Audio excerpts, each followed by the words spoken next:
Welcome to the Deep Dive. This is where we take stacks of source material, distill it down, and give you the crucial knowledge fast. Today, we are deep diving into the man whose name is basically synonymous with genius, Albert Einstein. That's right. Now, the world knows the iconic physicist, the hair, the ETMC2 too. But our mission today is, well, to look beyond that, to understand the really revolutionary human being he was, his political side, his philosophy, which had its contradictions, and the surprisingly rebellious life he carved out. Exactly. Our sources, they don't just list his achievements, they really capture his whole journey. Yeah. You see this nonconformist kid who really disliked institutional authority, then the patent clerk who literally changed our understanding of the cosmos, and finally the global celebrity who couldn't really avoid becoming a voice on peace and social justice. Yeah. He had a huge influence on physics, obviously, but also on public policy.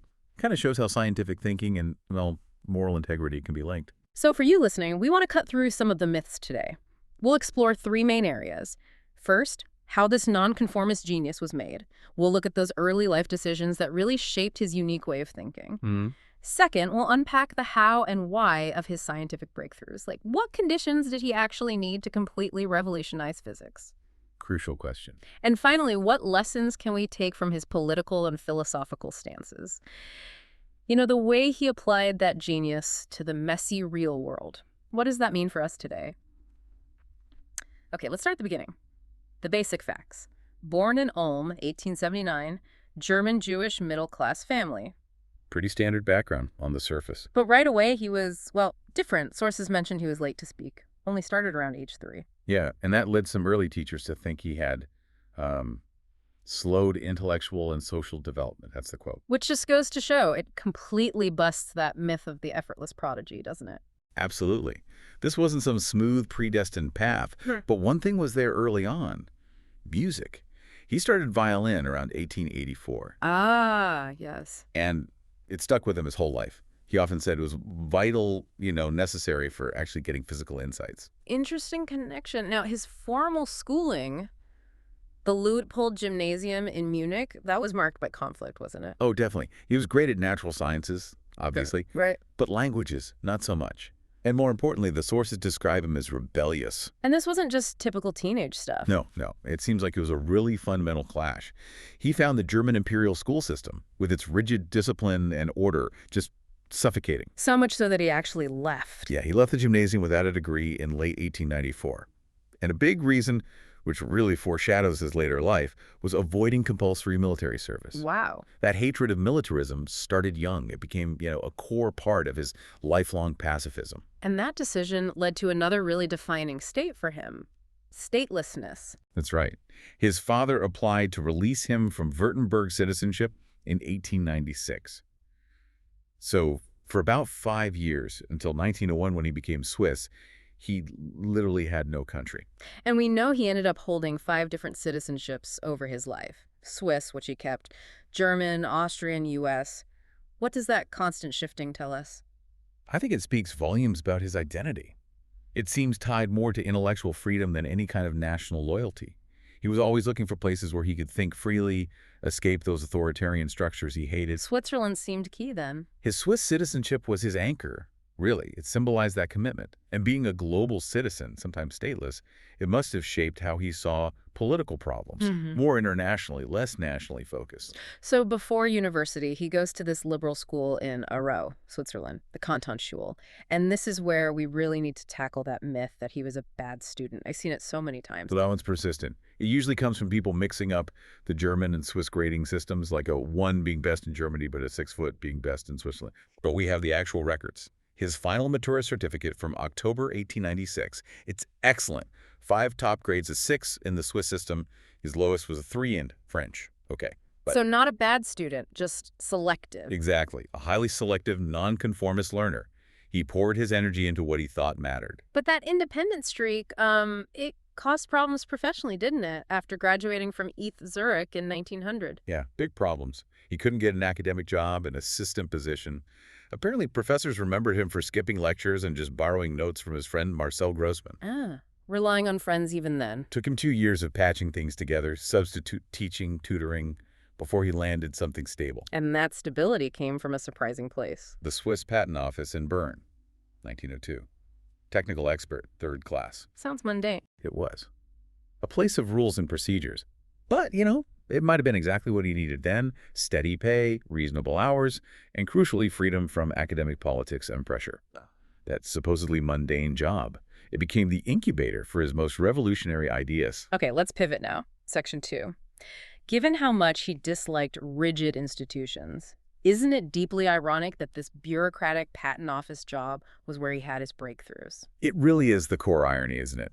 And something maybe missed in simpler accounts. The patent office work, reviewing inventions, it demanded enough focus to pay the bills, but it wasn't all-consuming. Right. No crushing deadlines like in academia, no intense rivalries, no teaching duties. It was like a cognitive sandbox for him. And he wasn't totally isolated, right? He had his discussion group. Yes, the Academy Olympia. Very informal. Just him, Maurice Sullivan in philosophy, Conrad Habicht in math. Met from about 1902 to 1904. It was this small, unpretentious group where they just talked science and philosophy. That was his real intellectual community, far from the stuffy academic world. And all that freedom and discussion just exploded in 1905. His Annus Mirabilis, the miracle year. Unbelievable year. He's only 26. And he publishes 5 papers. 5 distinct foundational papers. The scale is hard to grasp. It really is. Carl Friedrich von Weizsäcker later said each one was worthy of a Nobel Prize. Wow. You've got the photoelectric effect paper introducing light quanta. You've got the Brownian motion paper basically proving atoms exist. Which was still debated then. Highly debated. Then special relativity. And the paper that, well, implicitly contained mc². He's confirming the reality of the microscopic world and rewriting the rules of the cosmos all at the same time. Just staggering. But special relativity, it had a limitation, right? It didn't include gravity. Exactly. It worked in a universe without gravity. The next leap, general relativity, that took him another 8 years, from 1907 to 1915. Where did that journey even start? Such a huge conceptual leap. It started with a thought, what he later called his happiest thought. He's sitting in his chair, probably in the Berne Patent Office, 1907, and he has this realization. A person in free fall doesn't feel their own weight. Simple observation. Deceptively simple. But it led him to the equivalence principle. The idea that acceleration and gravity are fundamentally 2 sides of the same coin. Inertial mass and gravitational mass are equivalent. That insight, he said, drove me in the direction of a theory of gravitation. Can you break down for us just quickly why that equivalence was so revolutionary? What did it change? Well, think about it. Before Einstein, everyone thought of gravity as a force, like magnetism, pulling things together across space. Right, Newton's apple. Exactly. Yeah. Einstein said, no, it's not a force in space. Gravity is the shape of space-time itself. Matter and energy warp space-time, they curve it. And objects, like planets or falling people, they just follow the straightest possible path through that curved landscape. So the person in free fall isn't weightless because gravity switched off? No, they're weightless because they're perfectly following the curve of space-time at that point. No resistance. Mind bending. Okay, so that realization gravity means curved space-time. That created a massive math problem for him. Huge problem. He knew special relativity's math, Euclidean geometry, didn't work.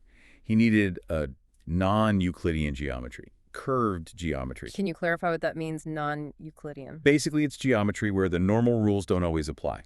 Parallel lines can meet. The angles in a triangle might not add up to 180 degrees. Like on the surface of a sphere. Precisely. Imagine drawing lines on a globe versus a flat sheet of paper. He realized space-time itself was more like that globe. And the crucial part here is he didn't have the math skills for this on his own. Even Einstein needed help. Absolutely vital point. Genius isn't solitary. In 1912, he had to go back to his old friend from ETH, the one whose notes he used to borrow. Marcel Grossman. Marcel Grossman, the mathematician. Grossman introduced him to the necessary tools. Riemannian geometry, tensor analysis, really advanced stuff. Without that collaboration, general relativity, which he finally nailed down in 1915, probably wouldn't have happened. Or at least not then. It shows a huge intellectual reliance. And then fame hit, big time. Arthur Eddington's 1919 eclipse observation confirmed the light-bending prediction. And the world went crazy. Front-page news everywhere, instant global icon.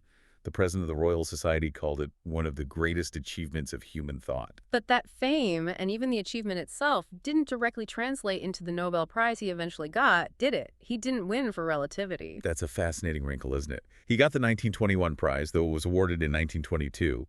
But the Nobel Committee was, well, hesitant about relativity. Too weird. They considered it too speculative, too theoretical, maybe too controversial still. Yeah. So they awarded it specifically for his services to theoretical physics, and especially for his discovery of the law of the photoelectric effect. The 1905 paper. Exactly, one of the Miracle Year papers. And apparently, there was a condition. He wasn't supposed to talk about relativity in his official Nobel lecture. That seems almost insulting, given general relativity was his masterpiece. Did he ever push back on that? Publicly, not really. He was quite diplomatic about it. But you can kind of read between the lines with the prize money. He had already promised it to his ex-wife, Mileva, as part of their divorce settlement. He just quietly handed it over. He knew what he'd achieved. The world knew. The committee's specific wording didn't change the reality of general relativity. And this global fame, it really gave him a massive platform. He wasn't just a scientist anymore. Right, he becomes this public figure. And he used that platform. He was already this man of multiple loyalties, remember? His Swiss lifelong, but also German, Austrian, eventually American in 1940. He wasn't confined by national borders in his thinking. And he started speaking out, international understanding, peace, socialism. These become his causes. Definitely. And his involvement with Zionism deepened around them, too, starting about 1919. He even traveled to the U.S. in 1921, specifically to raise funds for the Hebrew University in Jerusalem. But his pacifism, that journey seems particularly complex, especially with the rise of fascism. Is probably one of the most difficult parts of his ethical journey. He was a hardcore pacifist early on, advocated conscientious objection. But fascism changed things. How did he square that circle? It must have been agonizing. But by 1933, with the Nazis in power in Germany, he came to a different conclusion. He basically decided that non-resistance wasn't an option against that kind of organized evil. So he shifted his stance. He did. He famously said, "Against organized power, there is only organized power." It was a move from absolute pacifism to supporting, essentially, defense against a clear and present danger. A very pragmatic, if painful, shift. And that shift leads directly to maybe his most historically significant political action, signing that letter in 1939. The Lord letter, yeah. Warning President Roosevelt about the possibility of Germany developing an atomic bomb. A letter that helped kickstart the Manhattan Project. It did. And true to his nature, he later expressed deep regret about it, especially after Hiroshima and Nagasaki. In 1954, he called it the one great mistake of his life, signing that letter. Though he always added the fear the Germans would get it first. Yeah. After the war, all his energy in that sphere went into campaigning for international arms control, even advocating for a world government to prevent future conflicts. It's easy to forget, amidst all the relativity in politics, that his earlier work continued to bear fruit, technologically speaking. But absolutely. Yeah. Things we take for granted now have roots in his purely theoretical work, like the laser. His 1916 paper postulated stimulated emission of light. That's the theoretical principle behind the laser, which wasn't invented until 1960. Wow. Decades later. And Bose-Einstein condensation. A whole new state of matter he predicted with Satyendranath Bose in 1924. They didn't actually manage to create it in a lab until 1995. Incredible foresight. He also applied that nonconformist thinking to social issues, didn't he? Issues that were very controversial back then. Extremely progressive for his time. He supported decriminalizing homosexuality, getting rid of Germany's paragraph 175. Yeah. He believed women should have the right to choose abortion up to a certain point, advocated for frank sex education too. These were radical stances. And economically, he leaned towards socialism, a planned economy, but with caveats. Yes, he supported the idea, but he wasn't naive about the risks of state power. He constantly worried about bureaucracy. He posed that crucial question, which is still so relevant. How can the rights of the individual be protected, and thereby a democratic counterweight to bureaucracy be secured? Always trying to balance the system with individual freedom. That focus on critical thinking, on individual thought against systems, it really brings us to the enduring lessons, doesn't it? It's not just what he discovered, but how he thought. Exactly. That's the core of it. We saw it in his science, realizing that the whole framework of Euclidean space had to go to solve the problem of gravity. That willingness to ditch the fundamental assumptions. That defines his intellectual legacy. And it's perfectly captured in that famous quote on his memorial in Berlin. The one about problems. Yeah. Problems can never be solved with the same mindset that created them. Problem kann man niemals mit derselben Denkweise lösen, durch die sie entstanden sind. That really sums it up, doesn't it? The need for revolutionary thinking, questioning the very ground you stand on. It does. And, even his famous resistance to quantum mechanics later in life. God does not play dice. Exactly. The old one does not play dice. Hmm. While he might have been, let's say, on the wrong side of the scientific consensus there, philosophically it came from the same place. He felt there had to be a deeper, more complete, more deterministic framework underneath the randomness. He kept searching for that different mindset. So Einstein really stands as this epitome of the brilliant researcher who also felt this deep ethical duty to use his voice, his platform, for societal good. And it's worth remembering, his final decades, right up until he died in 1955, were spent chasing something he never found. The unified field theory. The unified field theory, Yes. that world formula to unite gravity and electromagnetism. Yep. He pursued it relentlessly, even though it was ultimately unsuccessful. And even his very end was marked by that fierce independence, wasn't it? Refusing surgery. Completely. He had a ruptured aortic aneurysm. They offered him experimental surgery. He refused point blank. His words were apparently, "I want to go when I want. It is tasteless to prolong life artificially. I have done my share. It is time to go. I will do it elegantly." Wow. I will do it elegantly. What a line. And that final act, that refusal, combined with the decades spent chasing the unified field theory. It leads us to our final thought for you, the listener. Think about that gap. The gap between his incredible success, literally redefining the universe, and his ultimate failure to find that final world formula. What does that decades-long unsuccessful search by arguably the greatest mind of the century tell us about persistence, about ambition, about maybe the limits of human genius? Does the real measure lie in the final victory, or perhaps in that unwavering dedication to an ideal, even one that might be unreachable? Something to definitely ponder. Thanks for diving deep with us today. See you next time on The Deep Dive.